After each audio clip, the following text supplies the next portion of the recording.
अस्सलाम वालेकुम स्टूडेंट्स, मेरा नाम अमार मुजाहिद है और आज के इस लेक्चर में हम एक्सरसाइज 4.3 के क्वेश्चन नंबर 13 और 14 को सॉल्व करेंगे। तो इन क्वेश्चंस में बेसिकली हमें फर्स्ट डेरिवेटिव टेस्ट को यूज़ करते हुए लोकल एक्सट्रीम वैल्यूज़ फाइंड करनी है और उसके साथ में इंक्रीजिंग और डिक्रीजिंग इंटरवल्स भी फाइंड करने हैं। डेफिनेशंस को हम अच्छे तरीके से पहले समझ चुके हैं इससे पिछले लेक्चर्स में। आज हम इनको क्विकली एक मरतबा रिकॉल कर लेते हैं। देखें, कोई भी फंक्शन कैसे पता चलाया जाए कि वो किसी इंटरवल के अंदर इंक्रीज़ कर रहा है या डिक्रीज़ कर रहा है। इस बात का पता हमें उसके डेरिवेटिव से चलता है।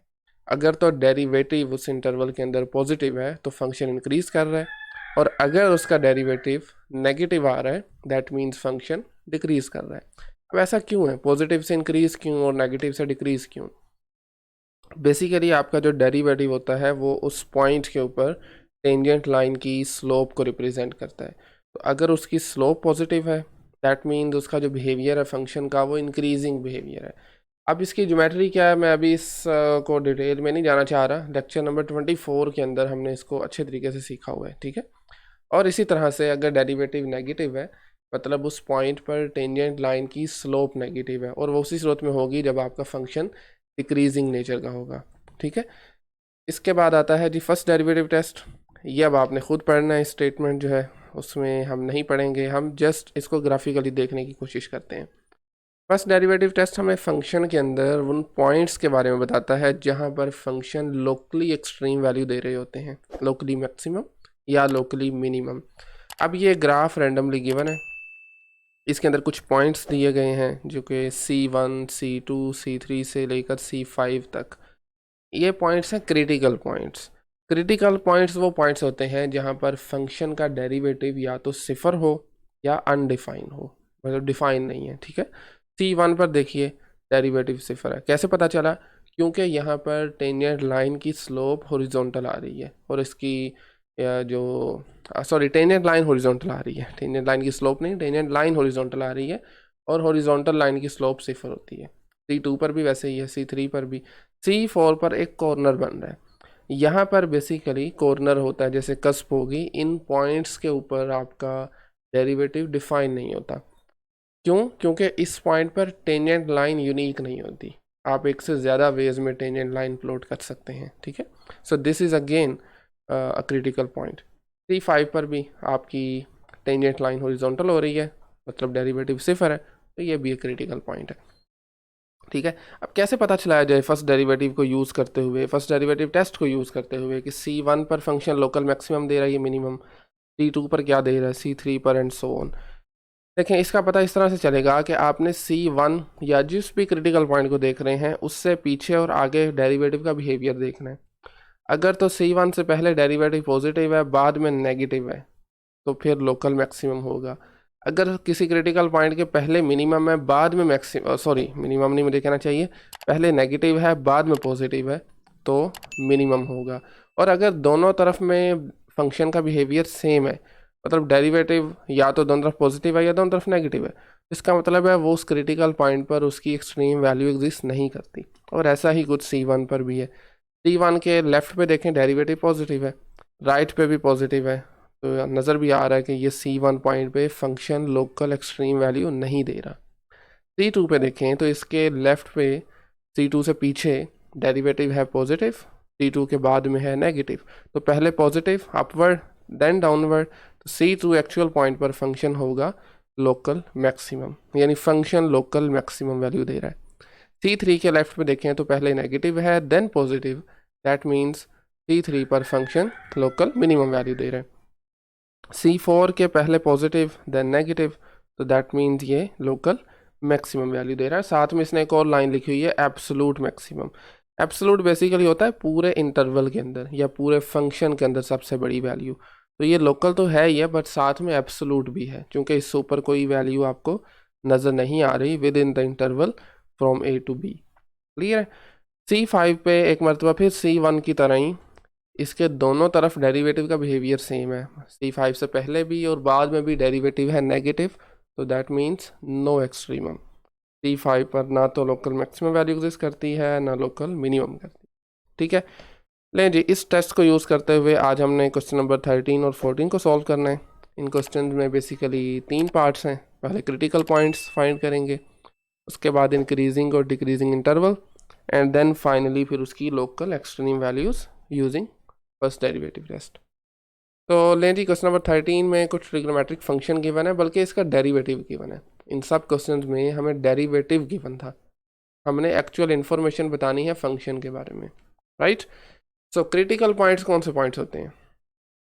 वो पॉइंट्स जहाँ पर इधर योर डेरिवेटिव इज़ ज़ीरो, यानी वो एक्स वैल्यूज़, और सेकंड केस होता है इसमें जहाँ पर डेरिवेटिव अनडिफाइन हो।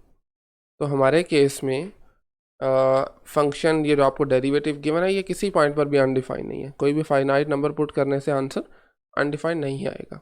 कॉज और साइन दोनों की जो रेंज होती है वो -1 और 1 के इन बिटवीन होती है। तो मल्टीप्लिकेशन करने के बाद भी आपके पास कोई फ़र्क नहीं पड़ने वाला इसको, ठीक है। ओके, तो डेरिवेटिव ज़ीरो कहाँ पर होगा? When this product is zero, यानी आपको एज इट इज़ उठा के इसको ज़ीरो के को लगाना है, एंड 2 cos x + 1 = 0। और हमने ये काम करना है 0 से 2 पाई के अंदर, ठीक है, इससे बाहर नहीं जाना। चलें खैर, ये प्रोडक्ट ज़ीरो का मतलब है इन दोनों में से कोई एक भी ज़ीरो हो तो ओवरऑल ज़ीरो हो जाएगा। इधर sin x - 1 = 0 और 2 cos x + 1 = 0। sin x - 1 = 0 का सिंपली मतलब है sin x की वैल्यू होगी 1, और इसका मतलब है cos x इक्वल होगा -½ के -1 डिवाइडेड बाई 2।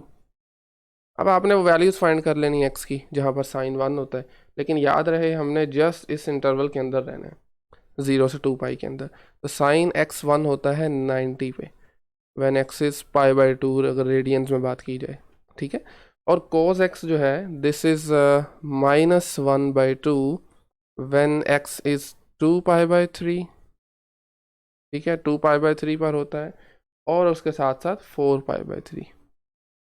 π/3 का बेसिकली ये इवन मल्टीपल कह सकते हैं आप। इसके बाद 8π/3 होगा, बल्कि इवन नहीं कहना चाहिए, 2 का मल्टीपल है बेसिकली।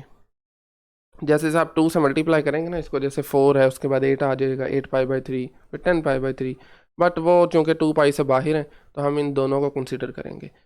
एंड ले जी, ये 3 आपके पास क्रिटिकल पॉइंट्स हैं, π/2, 2π/3 and then 4π/3। Second part, B part में हमें इंक्रीजिंग डिक्रीजिंग इंटरवल्स फाइंड करना है। उसका आसान तरीका ये है कि आप अपने क्रिटिकल पॉइंट्स को नंबर लाइन पर रखें, राइट। सो बट याद रहे हम चूँकि 0 से 2 पाई तक काम कर रहे हैं, तो लेट्स से ये आपका 0 है एंड समवेयर यहाँ पर कोई 2 पाई है। इसके अंदर अब आपको तीनों को पुट करना है। π/2 सबसे पहले आ जाएगा of course, then 2π/3 and then 4π/3 sorry. लें जी, this is π/2 for example, then we have 2π/3 and then 4π/3। So इन नंबर्स को पुट करने से कितने इंटरवल्स बने? 1 2 3 एंड 4, 4 इंटरवल्स बने हैं। अब इन चारों में से कोई इंक्रीजिंग वाला होगा, कोई डिक्रीजिंग वाला होगा। कैसे पता चलेगा कौन सा इंक्रीजिंग वाला है कौन सा डिक्रीजिंग वाला है? आपने चारों इंटरवल में से एक एक पॉइंट लेना है, एक एक इनमें से टेस्टिंग नंबर पिक करना है, ठीक है। तरीकाकार क्या है? एक से ज़्यादा ले सकते हैं, आपके पास इनफाइनाइटली मैनी पॉसिबिलिटीज़ हैं, लेकिन मैं आपको रिकमेंड करूँगा कि आप कहीं की मिडल टर्म ले सकते हैं। 0 और π/2 के दरमियान में आएगा π/4, ठीक है, यानी दोनों को ऐड करके 2 पे डिवाइड कर लेना। फिर π/2 + 2π/3 करें, डिवाइडेड बाय 2 करें, तो यहाँ से हमारे पास आ जाएगा 7π/12। लें जी, ये वैल्यू आ जाएगी। उसके बाद 2π/3 + 4π/3 करेंगे तो 6π/3 आ जाएगा, मतलब 2 पाई।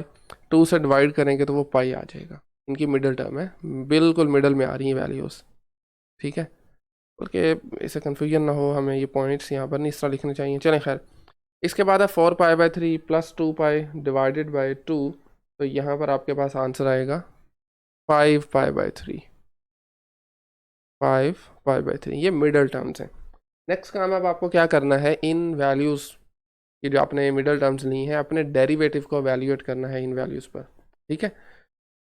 यानी f डेरिवेटिव सबसे पहले π/4 पर, ये वैल्यूज़ आप लगाएंगे, मतलब साइन पाई बाय 4 -1 मल्टीप्लाई 2 कोस, और एक्स की जगह पे लगाएंगे पाई बाय 4 +1। ये सारा काम आप कर सकते हैं खुद ही।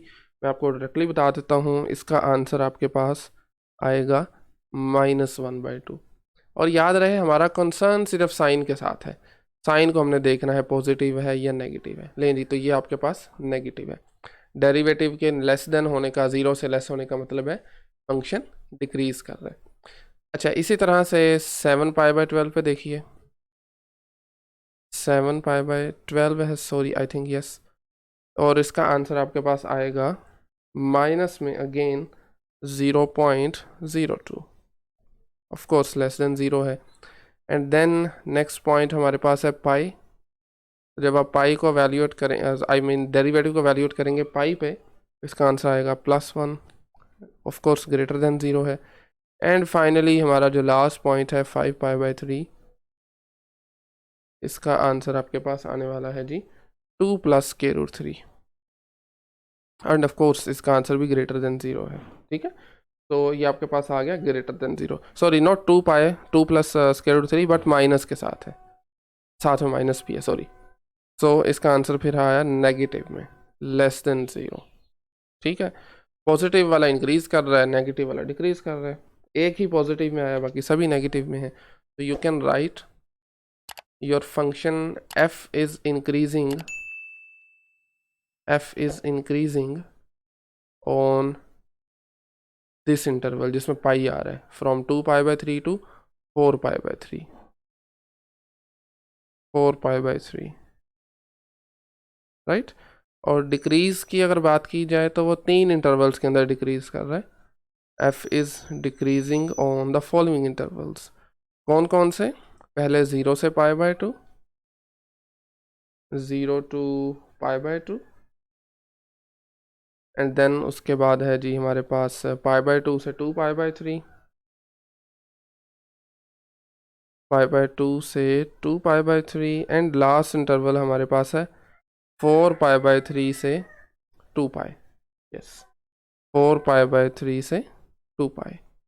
लें जी, ये हमारे पास इंक्रीजिंग और डिक्रीजिंग इंटरवल्स भी आ गए हैं। अब लास्ट जो इसका पार्ट था, सी पार्ट, उसमें हमें लोकल एक्सट्रीम वैल्यूज़ फाइंड करनी है, जो कि बिल्कुल आसान है क्योंकि आप सारा काम तो कर चुके हुए हैं। मैं आपको पहले ही बता चुका हूँ, क्रिटिकल पॉइंट्स के लेफ़्ट और राइट पे डेरिवेटिव का बिहेवियर देखना है। अब π/2 के लेफ़्ट पे देखें तो डेरिवेटिव है लेस देन 0, राइट पे देखें तो डेरिवेटिव फिर से है लेस देन 0।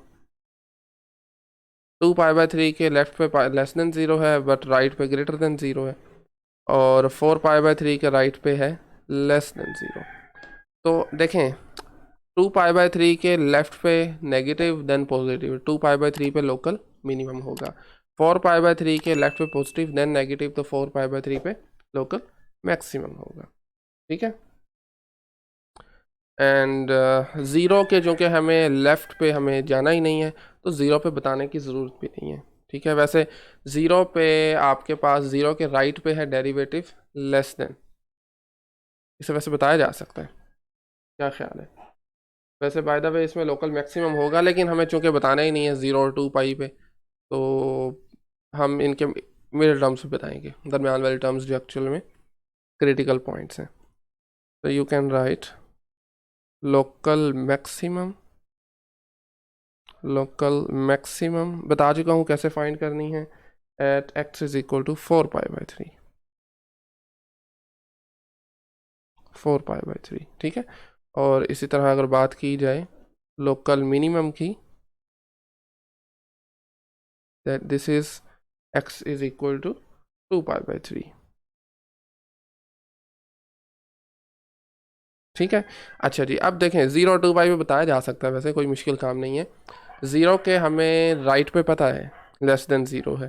ठीक है, अब 0 के लेफ्ट पे दो ही पॉसिबिलिटीज़ है ना, अगर तो लेस देन हुआ फिर तो 0 पे कुछ भी नहीं है, ना लोकल मैक्सिमम ना लोकल मिनिमम है। हाँ, अगर ग्रेटर देन होता है तो आपके पास इस पर क्या कहेंगे हम इसको, फिर ये पॉइंट जो है ये मैक्सिमम होगा। ठीक है, और ज़्यादा चांस इसी के हैं क्योंकि आपके पास ट्रिग्नोमेट्रिक फंक्शन है जो कि साइनोसॉइडल वेव्स होती है ना, तो इसमें, लेकिन मैं वैसे इस डिटेल में जाना नहीं चाह रहा। ठीक है, इतना ही काफ़ी है। आप बस यही बता दें लोकल मैक्सिमम जो है 4π/3 पे है, क्योंकि हमने क्रिटिकल पॉइंट्स यही देखे हुए हैं, फाइंड ये किए हैं। ठीक है, ऑल राइट। क्वेश्चन नंबर 14 को देखिए ज़रा। cos x plus sine x then sine x minus cos x। तो सबसे पहले ज़रा थोड़ा स्पीड तेज़ करते हुए, वो पॉइंट्स जहाँ पर क्रिटिकल पॉइंट्स हैं, इन्फिनिटी अगेन नहीं हो सकता, सिर्फ ज़ीरो वाला केस होगा।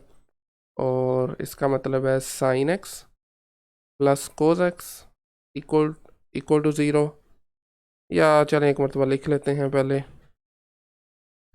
ओवरऑल ज़ीरो होगा ना, this is equal to zero. अब ये प्रोडक्ट ज़ीरो का मतलब है इधर इन दोनों में से एक भी ज़ीरो हो गया तो ओवरऑल ज़ीरो हो जाएगा। Sine x plus cos x equal to zero, या फिर sine x minus cos x equal to zero. ठीक है, अब यहाँ से अगर आप इसको डिवाइड करते हैं कोस एक्स से दोनों तरफ, तो ये बनेगा tangent x sine over cos plus 1 equal to zero. Same काम यहाँ पे करेंगे, दोनों तरफ कोस से डिवाइड करेंगे, तो ये बन जाएगा sine over cos tangent -1 equal to zero. और यहाँ से टेंजेंट एक्स इक्वल टू आ रहा है -1 के, और हाँ जी टेंजेंट एक्स -1 उसी सूरत में होगा व्हेन एक्स इज़ इधर 3π/4 और x is 7π/4, again with in this interval. ठीक है, और इसी तरह से राइट साइड पे देखा जाए तो टेंजेंट x इक्वल 1 के कब होता है, when x is equal to π/4 या फिर 5π/4। ठीक है, तो ये चार क्रिटिकल पॉइंट्स हैं। नेक्स्ट काम अब आप जानते हैं हम क्या करते हैं, जरा नंबर लाइन लगाइए, रियल लाइन, इसके ऊपर ये 4 पॉइंट पुट कीजिए, एंड देन सबसे पहले हमारे पास आएगा, सबसे पहले तो बल्कि अपने इंटरवल सेट कर लें फ्रॉम 0 to 2π, और सबसे पहला पॉइंट हमारा होगा π/4, देन उसके बाद आता है जी 3π/4, सीक्वेंस में लेके चलना ना, सबसे छोटा फिर उसके बाद बड़ा and so on, and then 5π/4, 5π/4 and then 7π/4। ठीक है, अब अगेन आपको चाहिए इन सब इंटरवल्स के अंदर अंदर से एक पॉइंट, मिडिल टर्म आप ले सकते हैं, π/4 और 0 की मिडिल टर्म होगी π/8।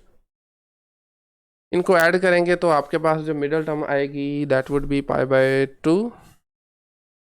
इन दोनों की मिडिल टर्म बात की जाए तो आ जाएगी पाई, बिल्कुल, और उसके बाद आ जाएगी 3π/2, और 7π/4 और 2π को ऐड करके जब 2 पे डिवाइड करेंगे तो ये आ जाएगा 15π/8। लें जी, these are the middle terms.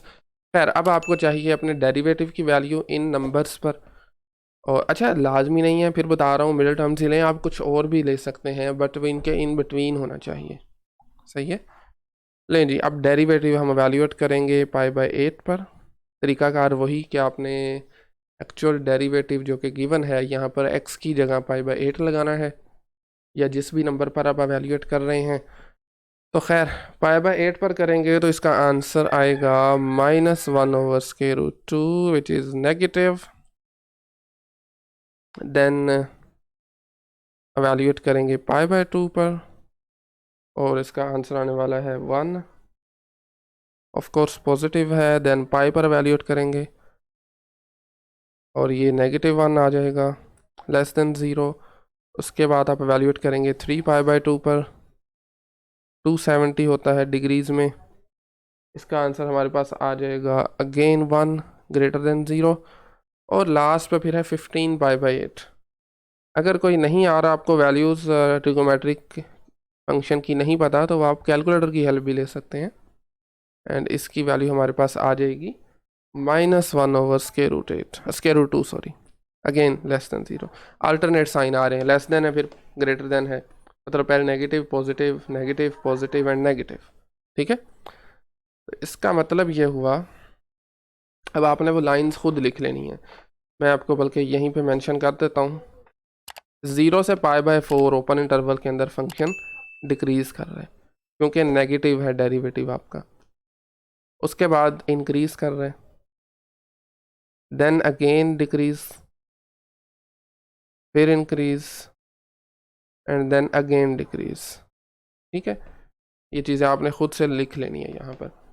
और उसके बाद फिर पहले डिक्रीज है फिर इंक्रीज, तो पाई बाय 4 पे फंक्शन लोकल मिनिमम वैल्यू दे रहा है। चलें इसको हम अलहदा से लिख लेते हैं। फर्स्ट डेरिवेटिव टेस्ट है ये बेसिकली हमारा सी पार्ट।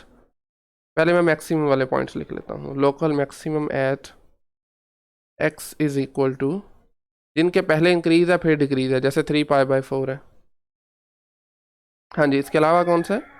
7 पाई बाय 4, क्योंकि उससे पहले इंक्रीज है देन डिक्रीज है। ठीक है, और इसके अलावा 0 भी खैर मैक्सिमम ही है लोकल इस केस में। एंड देन उसके बाद आता है जी लोकल मिनिमम। लोकल मिनिमम जिनके पहले डिक्रीज है फिर इंक्रीज है, जैसे पाई बाय 4, पाई बाय 4। उसके बाद फिर 5 पाई बाय 4 भी, जिससे पहले डिक्रीज है फिर इंक्रीज है। और इसी तरीके से 2 पाई भी पहले डिक्रीज है और उसके बाद भी इसका इंक्रीज होता है। खैर, तो ये हमारे पास पॉइंट्स हैं जहाँ पर फंक्शन अपनी लोकल एक्सट्रीम वैल्यूज़ दे रहे हैं। नहीं जी, आई थिंक आज के लिए काफ़ी है इतना ही। नेक्स्ट लेक्चर में हम 15 से लेकर 18 तक सॉल्व करेंगे।